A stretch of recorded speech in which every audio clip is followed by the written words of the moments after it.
Definition लिखो।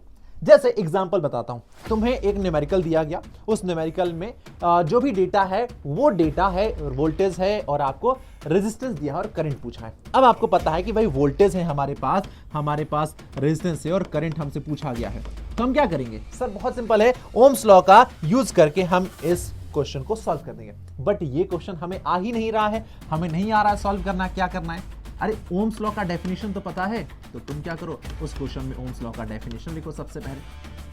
तुम्हें एक क्वेश्चन बोला गया है रिफ्रैक्टिव इंडेक्स के बारे में, तुम्हें रिफ्रैक्टिव इंडेक्स वाला क्वेश्चन समझ में नहीं आ रहा है क्या करना है, बट रिफ्रैक्टिव इंडेक्स वाला की टर्म तो तुम्हें पता है ना, तुमने रिफ्रैक्टिव इंडेक्स का डेफिनेशन लिख दिया। तो जब तुम डेफिनेशन लिखते हो तो एग्जामिनर को लगता है कि बच्चा जो है वो अटेम्प्ट कर रहा है और डेफिनेशन के तुमको आधे से 1 मार्क्स तो मिल ही जाते हैं। तो आपको जो 0 मिल रहा था अब वो कुछ मार्क्स में कन्वर्ट हो गया।